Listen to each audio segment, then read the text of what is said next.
Quand on est menacé de mort, on dépose plainte. Ça, c'est la première démarche.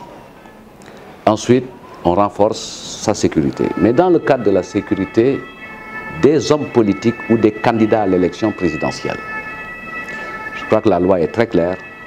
Il y a une période à partir de laquelle le dispositif fonctionne. Et la loi, elle n'est pas adaptée à chaque individu, elle est toujours de portée générale. Et je pense qu'il y a cela comme question centrale. Voilà.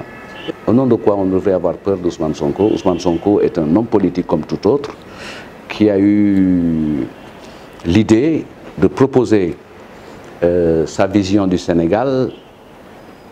Moi, je me réjouis qu'il puisse consigner dans un ouvrage les solutions qu'il envisage. Bon, mais c'est très bien. C'est le moyen d'avoir un débat. Et je crois que le débat se passe pas trop mal.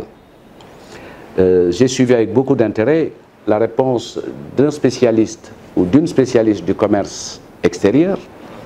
J'ai suivi hier également avec beaucoup de plaisir la réponse d'un docteur en sciences de l'environnement qui montre la faiblesse de son argumentation et la faiblesse de ses idées. D'abord, il y avait une grande faiblesse du point de vue de la vision, puisque là où on met en œuvre un plan, un programme, lui, il en est au niveau des solutions. Mais il a au moins l'avantage d'avoir eu le courage de poser sur papier ce qu'il pense. Et il me semble important que dans ce cas de figure, qu'on ressente le débat sur ce qui est utile pour les Sénégalais, c'est-à-dire avoir un débat de qualité qui permet aux Sénégalais de décider le moment venu en connaissance de cause. Donc voilà la relation démocratique et politique qu'il nous faut construire dans l'intérêt des Sénégalais. Mais qu'on environne ça de questions qui me semblent relever du fait divers ou relever de la recherche de visibilité. Chacun a sa stratégie de communication.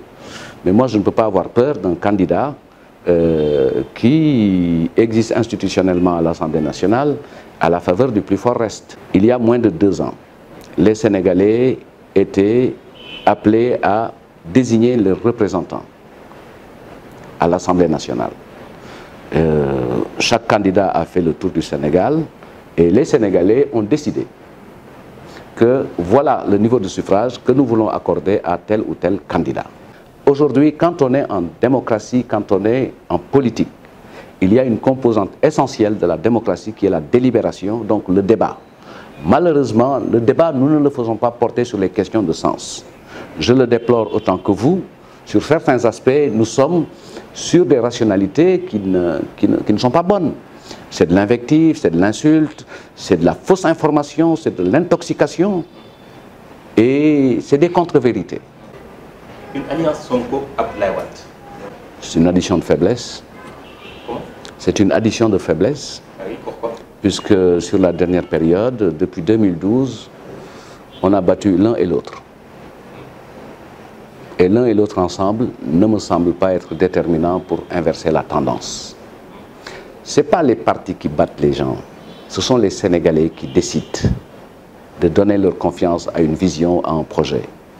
Avez-vous confiance de remporter l'élection présidentielle de 2019? Notre objectif, c'est de la remporter dès le premier tour. Ça veut dire qu'il ne suffit pas de gagner, mais il s'agit de dépasser la majorité qui est de plus de 50% des suffrages exprimés. Et tout indique que nous sommes bien partis pour atteindre cet objectif qui, je le rappelle encore une fois, est largement à notre portée. Pourquoi je le dis? Parce que quand vous considérez le bilan du président Macky Sall que j'ai évoqué tout à l'heure sur certains aspects de transformation sociale, du chantier de l'amélioration et du renforcement des droits et prérogatives des Sénégalais, face à nous, nous n'avons pas encore une proposition alternative qui puisse engager les Sénégalais dans un électorat en faveur de l'opposition. Ce que les Sénégalais consignent et remarquent, c'est que depuis le début, l'opposition est engluée dans une triple panne. Elle a une panne de leadership, elle a une panne de projet puisqu'on ne voit pas le projet, et elle a une panne de méthode. Vous semblez vraiment minimiser l'opposition. Non, je ne minimise pas l'opposition. Je ne minimise pas, mais je constate que dans sa vocation d'avoir une proposition alternative, l'opposition n'a pas encore posé sur la table des éléments qui puissent engager une discussion contradictoire, projet contre projet. Votre point de vue sur le rapport de Human Rights Watch?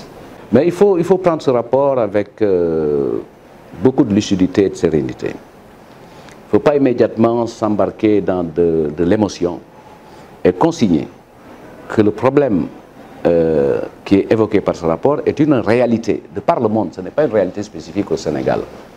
Mais le gouvernement du Sénégal, à travers tous les programmes qu'il met en œuvre au niveau du monde de l'éducation, au niveau de la protection de l'enfance, au niveau de la protection des femmes, mais tient plus que tout au respect de l'intégrité physique et morale des jeunes, des enfants, des femmes et de tous les Sénégalais. Donc il faut l'étudier. Il y a un débat, moi je ne rentre pas dans ce débat, mais ce qui semble être indiqué, c'est une remise en question de la méthode utilisée et de l'extrapolation qui en a faite. Je pense que c'est un peu léger de tirer des conclusions aussi générales et hâtives sur un phénomène qui peut être une réalité et face auquel il faut une réaction forte de l'État. Avoir une méthode qui est contestable et contestée ne me semble pas être un facteur qui renforce la crédibilité de ce rapport. La deuxième chose aussi, il est important d'affirmer que quel que soit l'agenda de nos partenaires au développement, nous restons sur les éléments que nous avons nous-mêmes définis. C'est-à-dire que dans notre curriculum d'éducation, nous travaillons autour de la santé, de la reproduction. Donc nous ne sommes pas encore sur le modèle d'une éducation sexuelle dans nos écoles. Si ça c'est valable en Europe, je ne pense pas qu'au Sénégal, nous en soyons encore à ce niveau. Donc il faut faire très attention à ce qui est agité comme idée.